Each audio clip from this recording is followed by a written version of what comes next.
மத்தேயு எழுதின சுவிசேஷம் 6ஆம் அதிகாரம் 33வது வசனத்தை வாசிக்கலாம். முதலாவது தேவனுடைய ராஜ்யத்தையும் அவருடைய நீதியையும் தேடுங்கள், அப்பொழுது இவைகள் எல்லாம் உங்களுக்கு கூட கொடுக்கப்படும். But seek first the kingdom of God and his righteousness, and all these things shall be added to you. கண்களை மூடி ஆண்டவருடைய கரத்திலே நம்மை அர்ப்பணித்து இந்த வார்த்தையிலிருந்து தேவன் நம்மோடு கூட பேசும்படியாக நாம் ஜெபிக்கலாம். Let's close our eyes and commit to God that God will speak to us through this verse. அன்பின் பரலோக பிதாவே, இந்த அருமையான வேளைக்காக உமக்கு நாங்கள் நன்றி செலுத்துகிறோம். Dear Heavenly Father, we thank you for this blessed time. தேவனே, இந்த வார்த்தையின் மூலமாய் எங்களோடு கூட நீர் பேசுவீராகப்பா. Lord, speak to us through this verse. வானமும் பூமியும் ஒளிந்து போனாலும் உடைய வார்த்தை ஒளியாததா இருக்கிறதுக்காக உமக்கு நன்றி ராஜா. Lord, we thank you that even though heaven and earth may pass away, your word will never fail. ஏனென்றால் இதுவரைக்கும் நாங்கள் பிழைத்திருப்பது உம்முடைய ஜீவனுள்ள வார்த்தையினால் தான் ஆண்டவரே. Because we live so far only through your living word.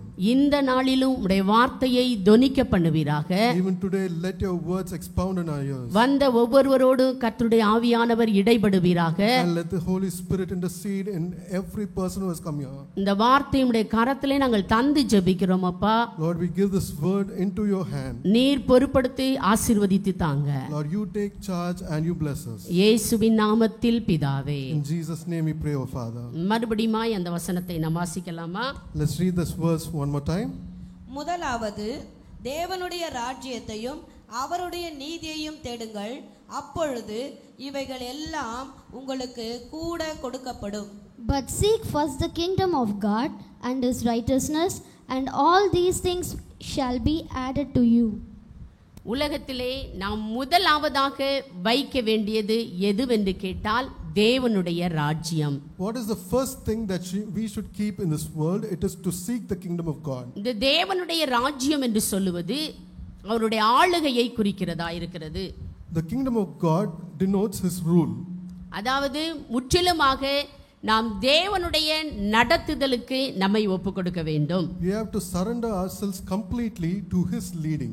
இந்த தேவனுடைய ராஜ்யத்தை நாம் முதலாவதாக வைக்க வேண்டும் என்றால், if we have to keep the kingdom of God first, அதை பற்றியதான சரியான அறிவு நமக்கு இருக்க வேண்டும். we have to have the correct knowledge of what the kingdom of God is. தேவனுடைய ராஜ்யத்தை பற்றியதான வார்த்தைகள் அதிகம் வேதத்தில் சொல்லப்பட்டிருக்கிறது. The Bible has several verses talking about the kingdom of God. மத்தேயு எழுதின சுவிசேஷத்தில் 6ஆம் அதிகாரத்தில் 9 - 13 வரைக்கும் நாம் வாசித்து பார்ப்போம் என்று சொன்னால் இப்பொழுது வாசிக்க வேண்டாம். If we read Matthew chapter 6 verses 9 to 13, பரமண்டலங்களில் இருக்கிற எங்கள் பிதாவே, உம்முடைய நாமம் பரிசுத்தப்படுவதாக, உம்முடைய ராஜ்யம் வருவதாக என்று ஆண்டவராகிய இயேசு கிறிஸ்து ஜெபத்தை சீஷர்களுக்கும் ஜனங்களுக்கும் சொல்லி கொடுக்கும்போது, when the Lord Jesus Christ he taught his disciples the Lord's prayer, ராஜ்யத்தில் ஆரம்பித்து he starts with the kingdom, ராஜ்யத்திலே முடிக்கிறதாக நாம் பார்க்க முடிகிறது. and we see that he ends with the kingdom. இந்த ராஜ்யத்தின் ராஜா யார் என்று கேட்பீர்கள் என்று சொன்னால், and who is the king of this kingdom? ஆண்டவராகிய தேவன். It is Father God. இந்த ராஜ்யத்தை நாம் சுதந்தரிக்க வேண்டும் என்றால், நாம் அடைய வேண்டும் என்று சொன்னால், and if we have to inherit this kingdom, சில திறவுகோல்கள் வேதத்தில் சொல்லப்பட்டிருக்கிறது. there are certain keyholes that are mentioned in the Bible. நம்முடைய எல்லாருடைய முக்கிய நோக்கம் என்ன? நாம் ஏன் இப்படி கூடி வருகிறோம் என்று சொன்னால், and why have we gathered here together? நாம் தேவனுடைய ராஜ்யத்தை அடைய வேண்டும். It is in order to inherit the kingdom அந்த of God. ராஜ்யத்துக்கு கொண்டு போறதுக்கு நம்ம ட்ரெய்னிங் பண்ற இடம்தான் சபை. and the church is a training place to go to heaven. ஆனால் அந்த இடத்துக்கு போவதற்கு சில திறவுகோல்களை வேதம் நமக்கு காண்பித்து கொடுக்கிறது. The Bible shows certain keyholes or main points of how to inherit heaven. இந்த நாளிலே நாம் அந்த தேவனுடைய ராஜ்யத்தை அடைவதற்கான திறவுகோல்கள் என்ன என்பதை தான் நாம் தியானிக்க போகிறோம். We are going to meditate on the keys to enter into heaven. இன்றைய செய்தியின் தலைப்பு என்ன என்று கேட்பீர்கள் என்றால், what is the topic of the message today? தேவ ராஜ்யத்தை அடைவதற்கான திறவுகோல்கள் என்ன? It is the keys to enter into the kingdom of heaven. பொதுவாக விலையேறப்பெற்ற பொருட்களை நாம் என்ன பண்ணுவோம்னா, சாதாரணமாக அங்கங்க போட்டு வைக்க மாட்டோம். In general, what we do with precious things is we don't just place them everywhere. அது விலையேறப்பெற்ற பொருட்களா இருப்பதினால அதுக்கு ஒரு பீரோல்ல வச்சு அதிலும் உள்ளறையில வைத்து அதை லாக்கர் போட்டு பூட்டி இருப்போம். Because they are precious, we keep them inside a locker, inside the safe, and then lock it up. பொதுவாக உலகத்திலே எது விலையேறப்பெற்ற பொருள்? So what are the things generally considered in the world as precious? பொன்னு, We have gold, வெள்ளி, we have silver, பணம், we have money, நிலத்தினுடைய patta, documents of the land. இதெல்லாம் எங்க வச்சிருப்போம்? All these things, where do we have it? வீட்டின் முன்னறையில வச்சிருப்பீங்களா? Do we keep it in the hall? இல்ல எங்க வச்சிருப்போம் அத? Where do we have it? பீரோல்ல லாக்கர்ல வச்சு என்ன செஞ்சிருப்போம்? பூட்டி வச்சிருப்போம். We would have locked them safely inside the safe in a house. அந்த லாக்கருக்கு ஒரு திறவுகள் இருக்கத்தானே செய்யுது. And this locker will also have a key. அதை வைத்து தான் நாம் அந்த பொருட்களை என்ன செய்ய முடியும்? எடுக்க முடியும். அது பத்திரமாக பாதுகாக்கப்படுகிறது. And we can only take these precious things only with using these keys. அப்படி என்றால் Likewise, பரலோக ராஜ்யம் அல்லது தேவனுடைய ராஜ்யத்தை அடைவதற்கு in order to go to the kingdom of heaven, வேதம் நமக்கு திறவுகோல்களை காண்பித்து கொடுத்திருக்கிறது. the Bible has signified certain keys. முதலாவது திறவுகோல் Firstly, மத்தேயு எழுதின சுவிசேஷம் Gospel according to Matthew, 4ஆம் அதிகாரம் 17வது வசனத்தை வாசிக்கலாம். அது முதல் இயேசு மனம் திரும்புங்கள் பரலோக ராஜ்யம் சமீபித்திருக்கிறது என்று பிரசங்கிக்க தொடங்கினார். From that time Jesus began to preach and to say, repent, for the kingdom of heaven is at hand. Mark எழுதின சுவிசேஷம் 1ஆம் அதிகாரம் 14-15 கூட சேர்த்து வாசிக்கலாம். யோவான் காவலில் வைக்கப்பட்ட பின்பு இயேசு கலிலேயாவிலே வந்து தேவனுடைய ராஜ்யத்தின் சுவிசேஷத்தை பிரசங்கித்து காலம் நிறைவேறிற்று, தேவனுடைய ராஜ்யம் சமீபமாயிற்று, மனம் திரும்பி சுவிசேஷத்தை விசுவாசியுங்கள் என்றார். Now after John was put in prison, Jesus came to Galilee, preaching the gospel of the kingdom of God and saying, the time is fulfilled and the kingdom of God is at hand, repent and believe in the gospel. ஆண்டவராகிய இயேசு கிறிஸ்து முதன் முறை அவர் பண்ணினாத பிரசங்கம் என்னவென்று கேட்பீர்கள் என்று சொன்னால், if you see the first sermon that the Lord Jesus Christ made on earth, மனம் திரும்புங்கள், it is repent, பரலோக ராஜ்யம் சமீபமாயிருக்கிறது. for the kingdom of heaven is at hand. கிறிஸ்தவத்தில் மனம் மாறுதல் மிக முக்கியமானது. In Christianity, it is very important to repent. நாம் ரட்சிக்கப்பட்ட ஆலயத்துக்கு வருவது, நீண்ட காலங்கள் ஆலயத்திலே ஆராதனை செய்வது என்பது முக்கியமல்ல. It is not important that we are saved or we come to church regularly. நம்முடைய மனதில் ஒரு மாறுதல் உண்டாக வேண்டும். But we should have a change in a man. அவர்களுக்கு தான் பரலோக ராஜ்யம் சமீபமாயிருக்கிறது. And only for them the kingdom of heaven is at hand. அதனால தான் நம் ஆண்டவராகிய இயேசு கிறிஸ்து முதல் முறை பிரசங்கிக்கும் போதே அவர் சொன்ன வார்த்தை, மனம் திரும்புங்கள், பரலோக ராஜ்யம் சமீபமாயிருக்கிறது என்று சொன்னார். That is why the first message that Jesus had on this earth is that repent, for the kingdom of heaven is at hand. கிறிஸ்தவத்தில் மதம் மாறுதல் முக்கியமல்ல. It is not important for people to change their religion to Christianity. அப்படி என்றால் எது முக்கியம் என்று கேட்டால், What is important is மனம் மாறுதலை பற்றி தான் ஆண்டவர் இங்கே சொல்லுகிறார். God talks Hallelujah. about the repentance of the heart. எல்லாருக்கும் என்ன மாற்றம் வேண்டும்? மனம் மாற்றம் வேண்டும். இது ஒரே நாளில் நடப்பது அல்ல. And this repentance or a change of heart doesn't happen in one day. இந்த மனமாறுதல் என்பது ஒரே நாளில் வந்துவிட போறதல்ல. This is not something that is achieved in the day one. நீங்க நினைக்கிறீங்க, ஒரு நாள் நான் ஆண்டவரை பாவத்தில் வாழ்ந்தேன், இப்பொழுது அந்த பாவ வாழ்க்கை விட்டு நான் ஆலயத்துக்கு வந்து விட்டேன், அதோடு அந்த மனம் திரும்புதலோடு நாம் நின்று விடக்கூடாது. We might think, okay, I've been saved, I've accepted the Lord Jesus Christ and I've come to church, but we can't be in the same level. ஆண்டவராய் இயேசு கிறிஸ்து தம்முடைய ஜனத்தை பார்த்து சொன்ன வார்த்தை என்னவென்றால், ஒவ்வொரு நாளும் நம்முடைய வாழ்க்கையிலே மனம் மாறுதல் உண்டாக வேண்டும். The Lord Jesus Christ said to his people that every day we should have a renewing of the mind. மனம் மாற மாற நமக்குள் ஒரு மறுரூபம் உண்டாயிக்கொண்டே இருக்கும். And as we keep changing, there's a transformation within us. அது நம்முடைய வாழ்க்கையை மாற்றிக்கொண்டே வரும். And this transformation will also transform our entire life. நீங்கள் ஆரம்பத்தில் வந்த மாதிரியே இப்பொழுது இருக்க மாட்டீர்கள். You will not be the same person who walked into the church. உங்கள் மனம் மாற மாற, as your mind gets changed, நாம் ஆண்டவராய் இயேசு கிறிஸ்துவை போல மாறிக்கொண்டே வருவோம். we keep changing into Christ. மறுபடியும் சொல்லுகிறேன், இது ஒரே நாளில் வராது. And again I say, this will not happen in one day. பொதுவாக ஒரு வண்ணத்து பூச்சியை நீங்கள் பார்ப்பீர்கள் என்று சொன்னால், In general, if you see a butterfly, அந்த பூச்சானது முதல்ல கூட்டுப்புழு போல கூட்டுக்குள் இருக்கும். And first it stays as a larva.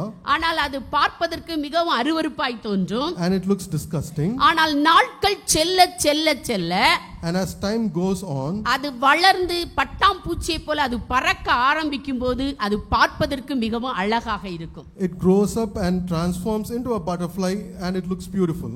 அதே போலதான் நம்முடைய வாழ்க்கையிலும் ஒவ்வொரு நாளும் மனம் மாற்றம் தேவையாயிருக்கிறது.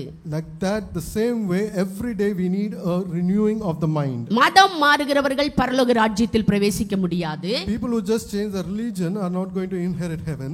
உடையை மாற்றுகிறவர்கள் பரலோக ராஜ்யத்தில் பிரவேசிக்க முடியாது. Those who just change their dress is not going to inherit நம்ம heaven. மனம் மாறி இருக்கணும். But our mind has to change. மனம் என்றால் குணம் மாறும்.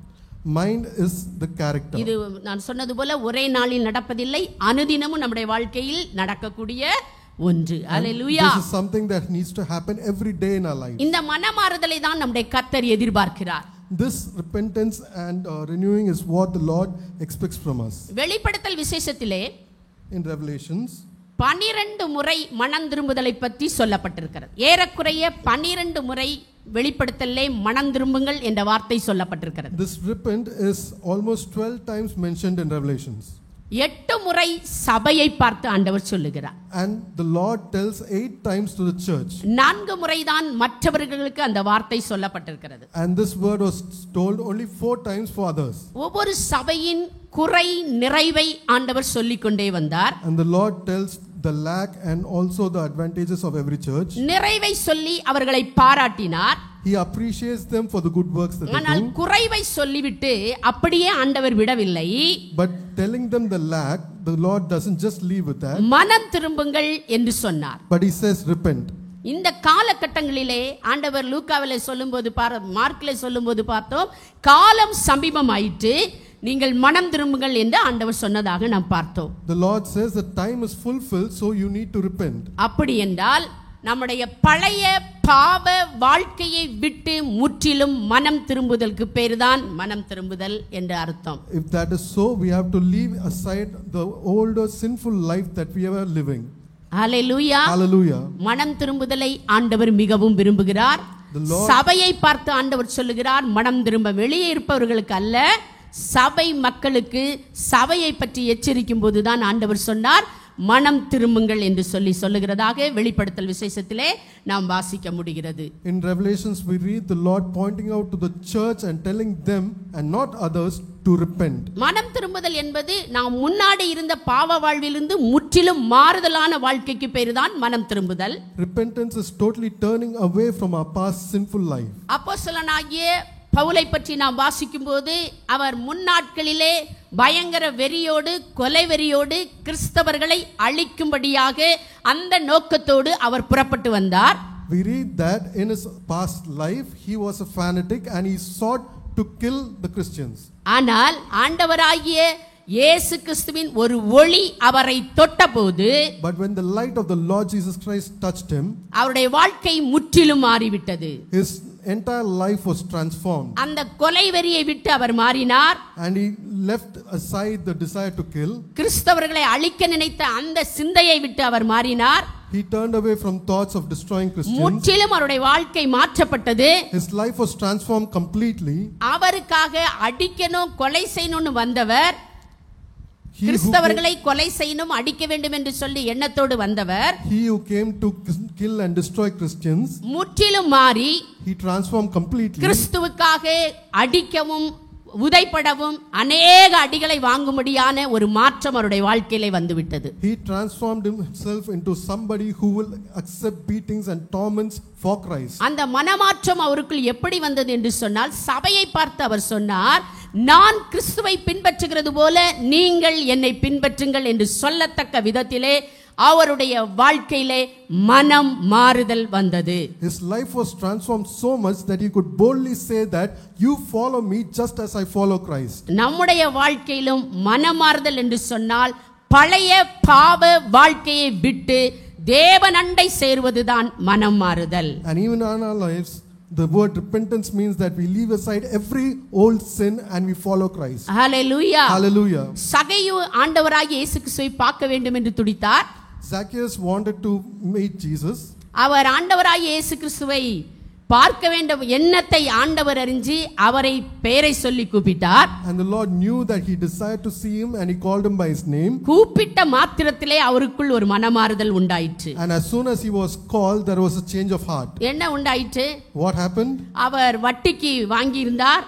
அவர் மிகுந்த ஐஸ்வர்யவானாய் இருந்தார். He was a wealthy person who was giving money out for interest. ஆண்டவரே, நான் வாங்கி இருக்கிற இந்த பணங்களிலே நாளத்தனையாக அதை நான் திருப்பி கொடுத்து விடுகிறேன் என்கிறதான ஒரு மனம் மாறுதல் அவனுக்குள் உண்டாயிற்று. And there was a change of heart where he said that, Lord, I will repay everyone fourfold. இப்படி மனம் மாறுதல் என்று சொன்னால் நம்முடைய பழைய பாவ இருளில் இருந்து நாம் முற்றிலும் நீங்கி ஆண்டவராகிய இயேசு கிறிஸ்துவை பின்பற்றுவதுதான் மனம் மாறுதல். This repentance is leaving aside the darkness of our past sinful life and following Christ alone. ஆண்டவராகிய இயேசு கிறிஸ்து இந்த பூமியிலே வாழ்ந்தபோது When the Lord Jesus Christ lived on this earth, ஒரு பாவியான ஸ்திரியை ஆண்டவரிடத்தில் கொண்டு வந்தார்கள். they brought him a sinful woman. அந்த ஸ்திரியை கல்லெறிந்து கொலை செய்யப்பட வேண்டும். And this woman, according to the law, was supposed to be stoned to death. அவள் விபச்சார பாவத்தில் ஈடுபட்டு விட்டாள். She was caught in adultery. அவள் அநேகரோடு இப்படிப்பட்ட தொடர்பை கொண்டவளாய் இருக்கிறாள். She had relationships with many people. இவள் கல்லெறிந்து கொலை செய்யப்பட வேண்டும் என்று அநேகர் அவளை இயேசு கிறிஸ்துவினிடத்தில் கொண்டு வந்து நிறுத்தினார்கள். Many people brought her to Jesus in order to stone her. அதற்கு ஆண்டவராகிய இயேசு கிறிஸ்து சொன்ன பதில் என்ன தெரியுமா? And what was the answer that the Lord Jesus Christ யோவானுக்கு gave them? எழுதின சுவிசேஷம் 8ஆம் அதிகாரம் 10 இலிருந்து 12 வரைக்கும் வாசிக்கலாம். இயேசு நிமிர்ந்து அந்த ஸ்திரீயை தவிர வேறு ஒருவரையும் காணாமல் ஸ்திரீயே உன்மேல் குற்றம் சாட்டினவர்கள் எங்கே? ஒருவனாகிலும் உன்னை ஆக்கினைக்குள்ளாக தீர்க்கவில்லையா என்றார். அதற்கு அவள் இல்லை ஆண்டவரே என்றால் இயேசு அவளை நோக்கி நானும் உன்னை ஆக்கினைக்குள்ளாக தீர்க்கிறதில்லை. நீ போ இனி பாவம் செய்யாதே என்றார். இனி பாவம் செய்யாதே என்று ஆண்டவர் அவளை மன்னித்து விட்டார். அல்லேலூயா. ஆண்டவரிடத்திலே வருகிற நம்மை, நம்முடைய பாவங்களை நாம் ஒத்துக்கொள்ளும் போது ஆண்டவர் நமக்கு மன்னிக்க தயை பெருத்தவராயிருக்கிறார். Our Lord Jesus Christ is gracious enough to forgive us when we confess our sins. ஆண்டவராகிய இயேசு கிறிஸ்து பாவத்தை வெறுக்கிறார், பாவியையோ அவர் நேசிக்கிறார். The Lord Jesus Christ hates sin, but he loves the sinner. ஆனால் உலகம் என்ன செய்கிறது என்று கேட்பீர்கள் என்று சொன்னால், But if you ask what the world does, உலகம் பாவத்தை நேசிக்கிறது, the world loves sin, பாவியை வெறுக்கிறது. and they hate the sinners. ஆனால் நம்முடைய ஆண்டவராகிய இயேசு கிறிஸ்துவோ But the Lord Jesus Christ, ரகசிய பாவமானாலும் சரி, whether it's a secret sin அந்தரங்கமான பாவங்களானாலும் சரி, or whether it's done openly, அது வெளியரங்கமான பாவங்களானாலும் சரி, or something which is happening often, எதை செய்திருந்தாலும், whatever sin is, நாம் ஆண்டவருடைய சமூகத்திலே அறிக்கை செய்யும்போது, when we confess it in the presence of the Lord, ஆண்டவரிடத்திலே நாம் ஒத்துக்கொள்ளும் போது, when we accept it before the Lord, அவர் நம்முடைய பாவங்களை மன்னிக்க தயை பெருத்தவராயிருக்கிறார். he is gracious to forgive us of our sins. தயை பெருத்தது மாத்திரல்ல, நமக்குள்ள ஒரு மனமாற்றத்தை தேவன் உண்டு பண்ண வல்லவராயிருக்கிறார். அல்லேலூயா. Not only gracious, he is also powerful enough to bring a change in our life. பழைய ஏற்பாட்டு காலத்திலே, During the Old Testament times, இஸ்ரவேலர் எகிப்தை விட்டு வெளியே வந்தார்கள். the Israelites came out of Egypt. ஆனால் But எகிப்து அவர்களை விட்டு வெளியே போகவில்லை. Egypt didn't leave them. நாமளும் உலகத்தை விட்டு வெளியே வந்துட்டோம். We might be away from the world. இப்ப சபைக்கு வந்துட்டோம். Now we are in the church. Dress மாத்திட்டோம். We have changed our dress. வாரம் ஆராதனைக்கு தவறுவதில்ல. And every week we come to the church without fail. எல்லாம் கரெக்ட்டா தான் போயிட்டு இருக்கு. Everything is going fine. ஊழியத்துக்கும் குறை இல்ல. And there's no dirt to ministry. ஆனா மனம் மாறி இருக்கா? But has the mind changed? உன் மனம் என்ன சொல்லுகிறது? What is your mind telling? மனசுல மாறி இருக்கிறோமா? Have we changed in our minds? பரலோக ராஜ்யத்துக்கு போக விரும்புகிறீர்களா? Do you decide to go to heaven? தேவ ராஜ்யத்தில் பிரவேசிக்க வேண்டும் என்று சொன்னால், If you want to enter the kingdom of நம்முடைய heaven, மனம் மாற வேண்டும். you need to have repentance. இஸ்ரவேலர் எகிப்தை விட்டு வந்தது உண்மைதான். It is true that the Israelites came out of Egypt. ஆனால் சில போராட்டங்கள், சில பிரச்சனைகள் வரும்போது, But when they met with some problems, அவங்க சொன்ன வார்த்தை என்ன தெரியுமா? you know what word they said? நாங்க அங்கே இருந்திருந்தா நலமா இருக்குமே. It would have been better for us to be in நாங்க Egypt. சாப்பிட்ட வெள்ளரிக்காய் என்ன, வெள்ளைப்பூண்டு என்ன, கறி என்ன, என்னென்னவோ நாங்க சாப்பிட்டோம். We have eaten cucumbers and garlics and meat there. இந்த வனாந்தரத்துல வந்து எங்களுக்கு ஒண்ணுமே என்ன செய்யல, கிடைக்கல. வனாந்தர பாதை தான் சபை.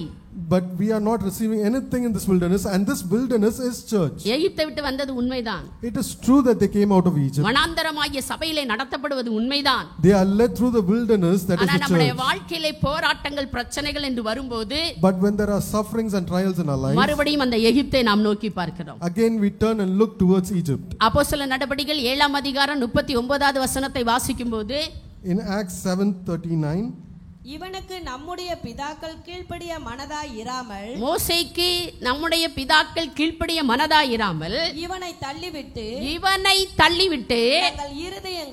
தங்களுடைய இருதயங்களில் எகிப்துக்கு திரும்பி, நம்ம வெளிப்பார்வையில உலகத்தை விட்டு வந்துட்டோம் சபைக்கு, ஆனா இருதயம் எங்க இருக்கு? externally if you see that we have come out of Egypt, but where is our heart? இன்னைக்கு நம்மள செக் பண்ணி பார்க்கணும். We have to check ourselves. இந்த 4வது வாரத்துல, in this 4th week, நம்மை நாமே செக் பண்ணி பார்க்கணும். let's check ourselves. நம்ம மனம் கரெக்ட்டா தான் மாறி வந்திருக்கிறனா? have our hearts truly repented? இல்ல என்னுடைய இருதயம் உலகத்துக்கு நேராக இருக்கிறதா? or is my heart still with the world? நம்முடைய மனம் பாவ இருளை விட்டு விலகி வெளிச்சமாகிய இயேசுவினிடத்தை வந்து அவரை பின்பற்றுவதுதான் மனம் திரும்புதல். Repentance is our heart leaving aside the darkness of sin and turning to the light of Christ. அப்படி நம்ம ஆண்டவரிடத்தில் வந்து நம்மை அர்ப்பணிக்கும்போது, when we come and confess and commit ourselves to the Lord, அவரிடத்தில் வருகிற எந்த மனுஷனையும் பிரகாசிப்பிக்கிற மெய்யான ஒளி என் ஆண்டவராகிய இயேசு கிறிஸ்து. He is the true light who can lighten anyone.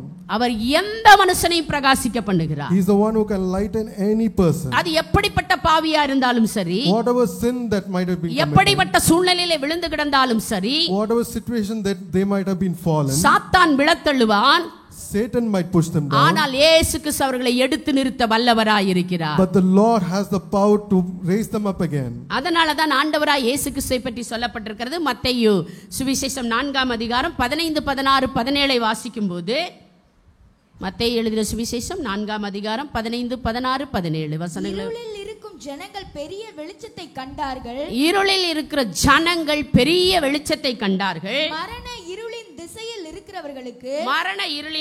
இருக்கிறவர்களுக்கு வெளிச்சம் உதித்தது என்று ஏசாயா தீர்க்கதரிசியினால் உரைக்கப்பட்டது நிறைவேறும்படி இப்படி நடந்தது. ஏசாயா தீர்க்கதரிசி ஏற்கனவே உரைத்ததுதான் நடந்தது. அது முதல் இயேசு அந்த பாவ இருளை நீக்கும்படியாக, இருளில் இருக்கிற ஜனங்களை வெளிச்சத்துக்கு கொண்டு வரும்படியாக தான் இயேசு இந்த பூமிக்கு வந்தார். The Lord Jesus Christ came to earth so that people living in darkness will have light. இப்ப அவரே பிரசங்கிக்கிறார். And he himself he preaches, மனம் திரும்புங்கள், பரலோக ராஜ்யம் சமீபித்திருக்கிறது என்று பிரசங்கிக்க தொடங்கினார். மனம் திரும்புங்கள், பரலோக ராஜ்யம் எப்படிப்பட்டதா இருக்கிறது, சமீபித்திருக்கிறது என்று சொன்னார். அப்படி என்றால், and Jesus began to preach to say, repent for the kingdom of heaven is at hand. நாம் கிறிஸ்துவை பின்பற்றி வருகிறோம் என்று சொன்னால், நம்முடைய வாழ்க்கையில் தேவன் முதலில் எதிர்பார்க்கிற ஒன்று, அந்த திறவுகோல் என்னவென்று கேட்பீர்கள் என்று சொன்னால், the first key to inherit the kingdom of heaven, பரலோக ராஜ்யத்துக்கு போக வேண்டும் என்றால் மனம் திரும்புதல் மிக மிக மிக அவசியமாயிருக்கிறது. It is very important for you to be repentant. Hallelujah. Hallelujah. அதனால தான் சுவிசேஷம் என்கிற ஒளி நம்முடைய இருதயங்களில் பிரகாசித்துக் கொண்டிருக்கிறது. That is why the light of gospel shines in our heart. வாரம் தேவனுடைய வார்த்தையை கேட்கிறீர்கள்.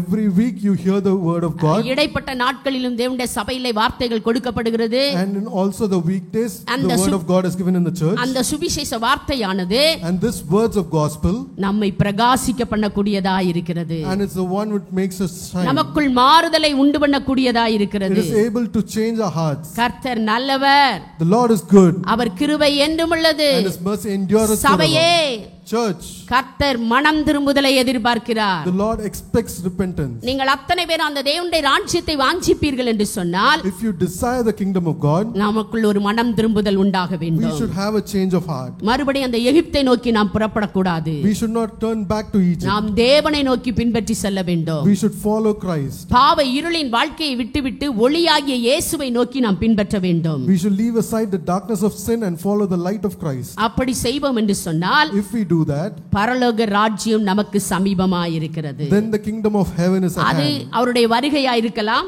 It might be his coming, இல்ல நம்முடைய மரணமா இருக்கலாம். or it might be our death. எப்படி என்றாலும் அவரை சந்திக்க நாம் ஆயத்தப்பட முடியும். Whatever it is, we should be ready to meet him. Hallelujah. Hallelujah. முதல் திறவுகோல் பரலோக ராஜ்யத்துக்கு போவதற்கு முதல் திறவுகோல் என்னவென்று கேட்பீர்கள் என்று சொன்னால், The first key to enter into the kingdom of heaven, மனம் திரும்புதல். it is repentance. இரண்டாவதாக Secondly, இரண்டாவது திறவுகோல் என்ன என்று கேட்டால், if you look at யோவானுக்கு எழுதின சுவிசேஷம் 3ஆம் அதிகாரம் 3, 4, 5 வசனங்களை வாசிக்கலாம். இயேசு அவனுக்கு பிரதியுத்தரமாக ஒருவன் மறுபடியும் பிறவாவிட்டால் தேவனுடைய ராஜ்யத்தை காண மாட்டான் என்று மெய்யாகவே உனக்கு சொல்லுகிறேன் என்றார். அதற்கு நிக்கோதேமு, ஒரு மனுஷன் முதிர் வயதாய் இருக்கையில் எப்படி பிறப்பான்? அவன் தன் தாயின் கர்ப்பத்தில் இரண்டாந்தரம் பிரவேசித்து பிறக்க கூடுமோ என்றான். இயேசு பிரதியுத்தரமாக, ஒருவன் ஜலத்தினாலும் ஆவியினாலும் பிறவாவிட்டால் தேவனுடைய ராஜ்யத்தில் பிரவேசிக்க மாட்டான் என்று மெய்யாகவே உனக்கு சொல்லுகிறேன். அப்போ மறுபடியும் பிறத்தல் என்று சொன்னால், ஒருவன் ஜலத்தினாலும் ஆவியினாலும் பிறவாவிட்டால் தேவனுடைய ராஜ்யத்தில் என்ன செய்ய முடியாது? பிரவேசிக்க முடியாது. ஹல்லேலூயா. Unless a person who is born again by water and by the Spirit, they cannot enter the kingdom of heaven. பொதுவாக இந்த உலகத்திலே ஒரு குழந்தை பெற வேண்டும் என்று சொன்னால் அதற்கு ஆவியும் தண்ணீரும் தேவையாயிருக்கிறது. Generally, if a child has to be born on earth, it requires water and spirit. அதே போல மறுபடியும் பிறந்து ஆண்டவருக்குள் வாழ வேண்டும் என்று சொன்னால் அதற்கும் ஜலமும் ஆவியும் தேவையாயிருக்கிறது. At the same time, the same way, when they are reborn, they also need water and the spirit. ஜலம் அல்லது தண்ணீர் என்று சொல்லலாம். We can say it as water. அந்த தண்ணீர் என்று சொல்வது தேவனுடைய வார்த்தையை குறிக்கிறதா இருக்கிறது. This water is the word of God. ஆவி என்பது பரிசுத்த ஆவியானவரை குறிக்கிறதா இருக்கிறது. And the spirit denotes the Holy Spirit of God. இந்த தேவனுடைய வார்த்தையினால் நாம் பிறக்க வேண்டும். We have to be born again through the word of God. முதலாவது திறவுகோல் மனம் திரும்புதல். First key is repentance. இரண்டாவது திறவுகோல் என்னவென்று கேட்பீர்கள் என்று சொன்னால், The second key is தேவனுடைய வார்த்தையினால் நீங்களும் நானும் பிறக்க வேண்டும். we have to be born again by the word of God. எபேசியருக்கு எழுதின நிருபம் 5ஆம் அதிகாரம் 26வது வசனத்தை வாசிக்கலாம். எபேசியருக்கு எழுதின நிருபம் 5ஆம் அதிகாரம் 26வது வசனம். தாம் அதை திருவசனத்தை கொண்டு தண்ணீர் முழுக்கினால் சுத்திகரித்து பரிசுத்தமாக்குகிறதற்கும் கரை திரை முதலானவைகள் ஒன்றும் இல்லாமல் பரிசுத்தமும் பிழையற்றதுமான மகிமையுள்ள சபையாக அதை தமக்கு முன் நிறுத்திக் கொள்வதற்கும் தம்மை தாமே அதற்காக ஒப்பு கொடுத்தார். ஹல்லேலூயா, ஹல்லேலூயா. தண்ணீர் முழுக்கினால் சபையின் கரை திரை பிழை முதலானவைகள் ஒன்றுமில்லாமல் சுத்திகரித்து பிறப்பதற்கு பெயர்தான் மறுபடியும் பிறத்தலாகும். The glorious church is only reborn when it's washed by the waters of the word. எப்பொழுதெல்லாம் நாம் தேவனுடைய வார்த்தையை கேட்கிறோமோ, whenever we hear the word of God, படிக்கிறோமோ, read it, தியானிக்கிறோமோ, meditate on it, அப்பொழுதெல்லாம் அந்த வார்த்தைக்கு நம்மை ஒப்பு கொடுக்கும்போது, when we commit and surrender ourselves to this அந்த word, வார்த்தைக்கு நம்மை அர்ப்பணிக்கும்போது, when we commit ourselves to it, நம்மை மறுபடியும் பிறக்கிற அனுபவத்துக்குள் தேவன் கொண்டு வர வல்லவராய் இருக்கிறார். the Lord leads us through repentance. ஹல்லேலூயா, ஹல்லேலூயா. எப்படி பிறப்பது? அந்த வார்த்தைகளை கேட்டு கேட்டு தியானிக்க நமக்குள் ஒரு மாற்றம் உண்டாயிக்கொண்டே வரும். As we keep meditating on the word of God, something changes within us. இத்தனை வருஷம் ஆலயத்துக்கு வந்த மாதிரியே இருக்கிறோமா? So many years we've been coming to the இல்ல church. நம்முடைய வாழ்க்கையிலே வார்த்தையை கேட்க அதற்கு ஒப்பு கொடுக்க உங்களுக்குள்ள ஒரு மனமாறுதல் உண்டாயிக்கொண்டே வருகிறதா? Are we the same, or as we commit to the word of God, is our lives being changed? அப்படி தேவனுடைய வார்த்தைக்கு நீங்கள் உங்களை ஒப்பு கொடுத்து வாழ்ந்திருப்பீர்கள் என்று சொன்னால் உங்களுடைய வாழ்க்கையில் ஒரு மாற்றம் உண்டாயிக்கொண்டே இருக்கும். அதுதான் மறுபடி பிறத்தலின் அனுபவமாகும். If you have surrendered to the word of God, and your life would have been slowly transformed, and this is being reborn. தேவனுடைய வார்த்தை நம்மை நித்திய ஜீவனுக்கு நேராக நடத்துகிறதா இருக்கிறது. The word of God is something which will lead us to eternal life. அதனால தான் ஆண்டவராய் இயேசு கிறிஸ்து சொல்லும்போது யோவான் எழுதின சுவிசேஷம் 5:39 நான் வாசிக்கிறோம். யோவான் எழுதின சுவிசேஷம் 5ஆம் அதிகாரம் 39வது வசனத்தை வாசிக்கும் போது, வேத வாக்கியங்களை ஆராய்ந்து பாருங்கள், வேத வாக்கியங்களை ஆராய்ந்து பாருங்கள், அவைகளால் உங்களுக்கு நித்திய ஜீவன் உண்டென்று எண்ணுகிறீர்களே. வேத வாக்கியங்களை என்ன பண்ணி பார்க்கணுமா? நம்ம ஆராய்ந்து பார்க்கணும். இன்னைக்கு தேவனுடைய வார்த்தையை கேட்கிற நீங்கள் அந்த வார்த்தையை அப்படியே விட்டு விடாதபடிக்கு அதை மறுபடியும் தியானிக்க வேண்டும். You who are hearing the word of God, you shouldn't just leave it at that, but you should also meditate and search on them. தேவனுடைய வார்த்தைக்கு உங்களுக்கு சம்பந்தமே இல்லைன்னு சொன்னா நீங்க மறுபடியும் பிறத்தலின் அனுபவத்தில் இன்னும் வரவில்லை என்ற அர்த்தம்.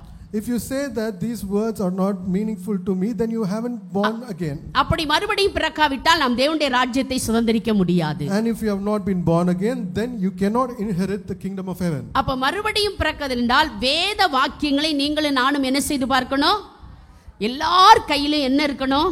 வேத புஸ்தகம் இருக்கணும். Everyone should have the Bible and everyone should search the scriptures. அந்த வேதத்தை நாம் அனுதினமும் தியானிக்க வேண்டும். We have to meditate on it daily. அப்படி ஆராய்ந்து பார்க்கும்போது, and when we search the scriptures, அதனால் நமக்கு நித்திய ஜீவன் உண்டாகிறது.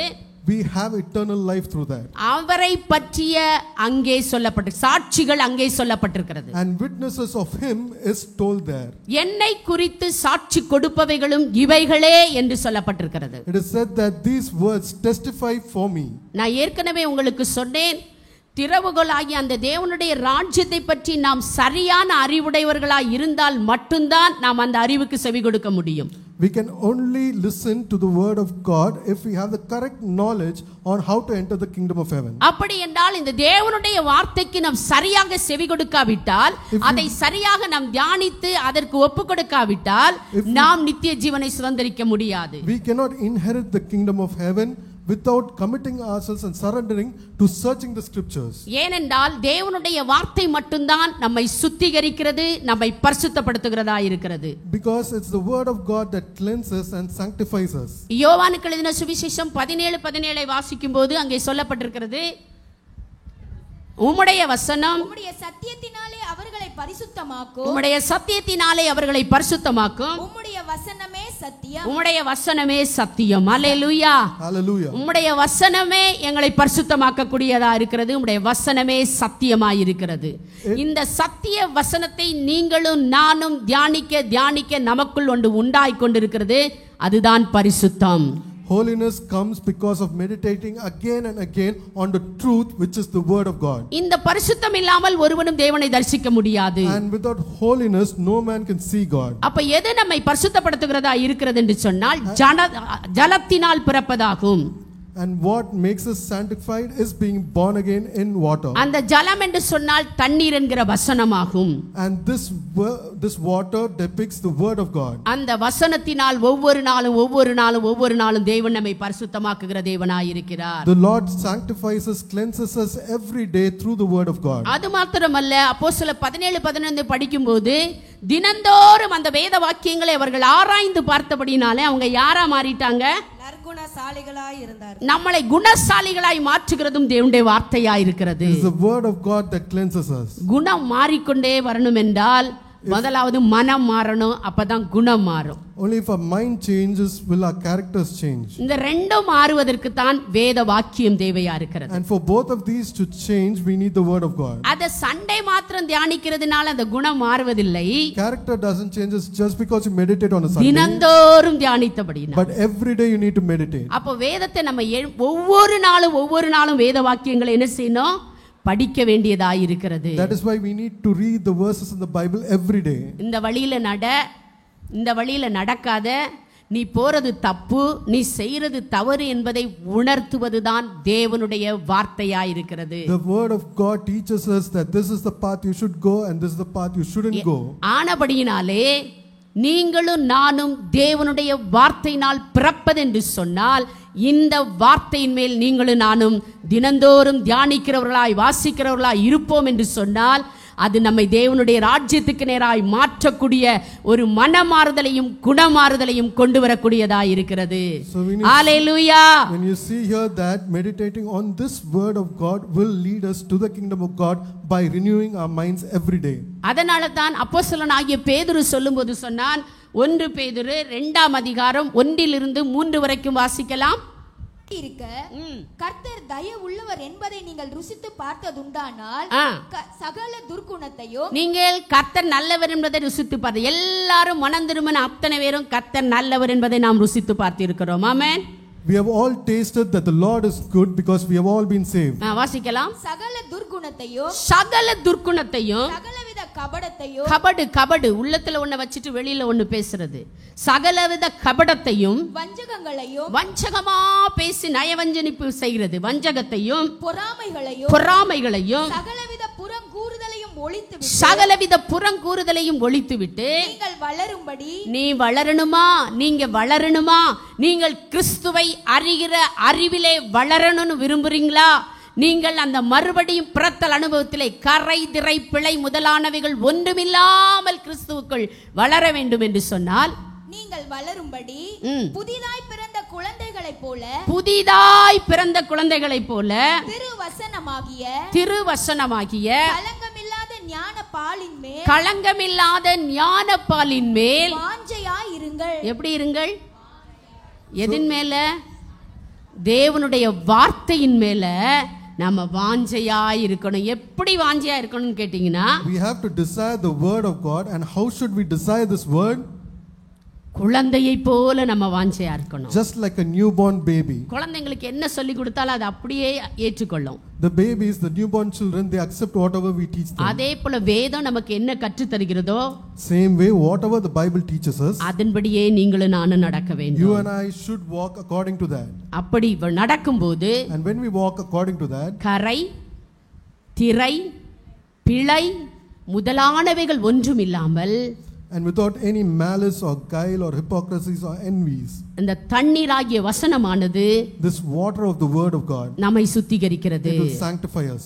நமக்குள் மாற்றத்தை உண்டு பண்ணுகிறது. It brings changes in our lives. நமக்குள் தேவனுடைய ராஜ்யத்தின் ஆளுகையை கொண்டு வருகிறது. And it brings the rule of the kingdom of God into our hearts. Hallelujah. Hallelujah. அப்ப முதலாவது மனம் திரும்புதல் தேவனுடைய ராஜ்யத்துக்கு நம்மை கொண்டு செல்கிறதா இருக்கிறது. இரண்டாவது மறுபடியும் பிறத்தல் என்று அது நம்மை தேவனுடைய ராஜ்யத்துக்கு கொண்டு செல்கிறதா இருக்கிறது. Firstly, repentance takes us to the kingdom of God, and secondly, it's being born again. Hallelujah. Hallelujah. அது ஜலத்தினாலும் ஆவியினாலும் பிறக்க வேண்டும் என்று சொல்லப்பட்டிருக்கிறது. And it says that you have to be born by the water and the spirit. ஜலம் என்று சொன்னால் தண்ணீராகிய வசனத்தினால் நீங்களும் நானும் ஒவ்வொரு நாளும் பிறக்க வேண்டும். And when it says water, it means that every day you have to be born again by the word of God. இரண்டாவதாக ஆவியினால் நீங்களும் நானும் பிறக்க வேண்டும். Secondly, we have to be born again in the spirit. இயேசு கிறிஸ்து ஞானஸ்நானம் எடுத்து கரையேறின உடனே அவர் மேல் பரிசுத்த ஆவியானவர் நிழலிட்டார். When Jesus took baptism, when he came ashore, the Holy Spirit came down upon him. அவருக்கே பரிசுத்த ஆவியானவர் தேவைப்படுவார் என்றால், if he himself needed the Holy Spirit, உங்களுக்கும் எனக்கும் பரிசுத்த ஆவியானவர் தேவை. then you and I definitely need the Holy Spirit. ஏன்? Why? நம்மை சகல சத்தியத்துக்குள் அவர் வழி நடத்த வல்லவராய் இருக்கிறார். Because he leads us through all truths. உலகத்துல இப்போ சொல்லுவாங்க, கிறிஸ்தவர்களா இருந்தா நமக்கு ஒரு மென்டர் தேவைன்னு சொல்லுவாங்க. Many people say in the world that if you are a Christian, you need a mentor. நமக்கு ஒரு வழி நடத்துதல் தேவை என்று சொல்லுவார்கள். They say that we need somebody to guide us. நமக்கு ஒரு நல்ல வழிகாட்டி யார் என்று கேட்பீர்கள் என்று சொன்னால், the best mentor, the guide for us, பரிசுத்த ஆவியானவர். it is the Holy Spirit himself. அவரை பற்றி சொல்லப்பட்டிருக்கிறது. And it's told about him. நான் உனக்கு போதித்து நீ நடக்க வேண்டிய வழியிலே உன்னை நடத்துவேன் என்று சொல்லுகிறார். He says that I will teach you and show you the ways that you have to walk through. சத்திய ஆவியானவர் வரும்போது, when the spirit of truth comes, அவர் சகல சத்தியத்துக்குள்ளும் நம்மை வழிநடத்த வல்லவராய் இருக்கிறார். he leads us through all the truths. இந்த ஆவியானவரை என்னைக்கோ ஒரு நாள் நான் பெற்றுட்டேன். I have received this Holy Spirit sometime நல்ல ago. அந்நிய பாஷை நான் பேசுறேன். And I also speak in tongues. அது போதும் என்று அல்ல. It's not enough that. அந்த ஆவியானவர் உங்களையும் என்னையும் நடத்த வேண்டும். But this Holy Spirit to lead you and I.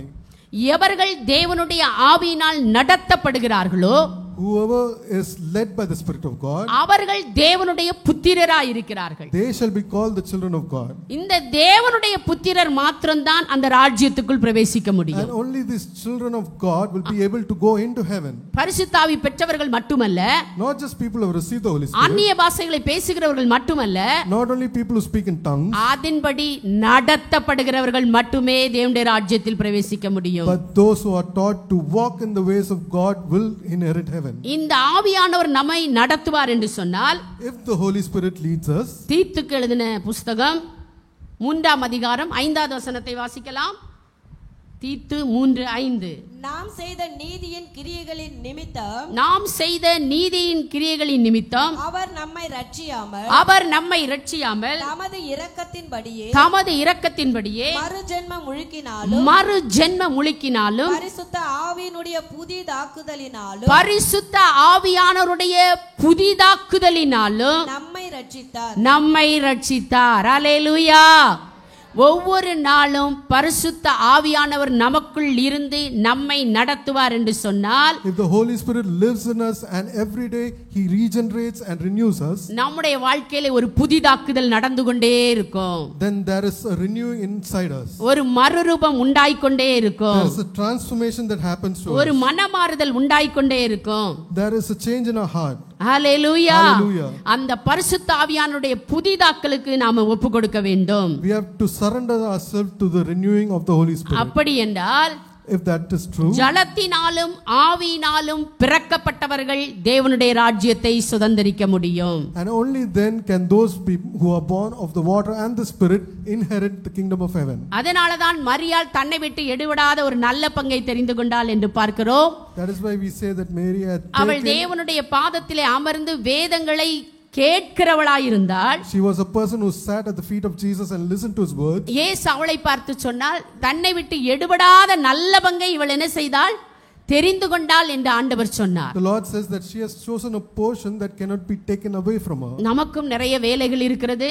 We also have a lot of work. நாம் அனுதினமும் உழைக்கிறோம். We work every day. குடும்பங்களை எல்லாம் கவனிக்க வேண்டிய எல்லா வேலையும் இருக்கிறது. And we need to take care of the family. அதின் மத்தியிலும் Even in the midst of நாம் this, தேவனுடைய வேதத்துக்கு மிக முக்கியத்துவம் கொடுக்க வேண்டிய அவசியமாய் it இருக்கிறது. is important that we give importance to the word of God. ஒவ்வொரு நாளும் வேதத்தை தியானிக்க வேண்டும். Every day we need to meditate on the word of God. ஒவ்வொரு நாளும் பரிசுத்த ஆவியானவரால் நடத்தப்பட வேண்டும். Every day we need to be led by the Spirit of God. ஒவ்வொரு நாளும் மறுரூபமாக்கப்படுதல் நமக்குள் நடக்க வேண்டும். And every day we need to be renewed within ourselves. இப்படி ஒவ்வொரு நாளும் மறுரூபமாக்கப்படுகிற நாம் தான் And only us who are renewed every day, ஒரு நொடி பொழுதில் in 1 second, ஒரு இமை பொழுதில் in one blink of the eye, ஆண்டவராய் இயேசு கிறிஸ்து வரும்போது when the Lord Jesus Christ comes, நம்மை எடுத்துக்கொள்வார். he will take us. Hallelujah. Hallelujah. யாரெல்லாம் வருகையில எடுத்துக்கொள்ளப்பட வேண்டும் என்ற வாஞ்சை விருப்பம் உங்களுக்கு இருக்குதோ, அவர்கள் இந்த சத்தியத்துக்கு கீழ்ப்படிவார்கள். Whoever has a desire to be taken during the rapture, they will obey this word. Hallelujah. Hallelujah. Hallelujah. Hallelujah. மூன்றாவது திறவுகளை நான் சொல்ல போகிறேன். I will say the third key. முதல் திறவுகோல் என்ன? What is the first key? முதல் திறவுகோல் என்ன? What is the first key? Super, மனம் திரும்புதல். இரண்டாவது திறவுகோல் என்ன? மறுபடியும் பிறத்தல். மறுபடியும் பிறத்தல் என்றால் எதில் பிறக்க வேண்டும்? சூப்பரா உங்க மனசுல நின்னுருச்சு. Second is being born again by the water and the Spirit. இது ஆல்ரெடி அஸ்திபார உபதேசம் தான். This is just a foundation doctrine. ஆனால் இதை உங்களுக்கு நினைவுபடுத்துவதற்காக இந்த காலவேளையில் நின்று கொண்டிருக்கிறேன். But I am standing here to remind you of these things. இது என்னாலும் ஒவ்வொரு நாளும் நம்முடைய வாழ்க்கையில நடக்க வேண்டும். And this should happen in our lives every day. அடுத்து என்னதான் இருக்குன்னு நீங்க யோசிக்கிறீங்க. So you are thinking, what is the third thing? மூன்றாவது திறவுகளை சொல்ல போகிறேன். I am saying the third key.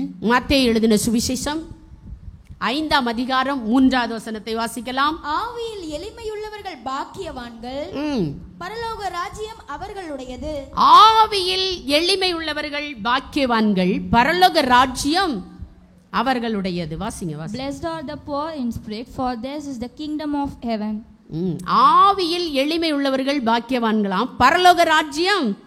நான் சொல்றது எல்லாம் ராஜ்யம் உங்களுக்கு பக்கத்துல இருக்கு. This is to say that the kingdom of heaven is near you, and the third point is that if you are poor in spirit, then the kingdom of God is yours. எளிய மனதோர் என்று RC பைபிள்ல போடப்பட்டிருக்கிறது. The Bible says that they are poor in spirit. ஒரு கிறிஸ்தவர் அல்லது ஒரு கிறிஸ்தவர் எப்படிப்பட்டவனாக இருக்க வேண்டும் என்று இயேசுவின் எதிர்பார்ப்பை தன்னுடைய உபதேசத்திலே அவர் சொல்லுகிறார். And Jesus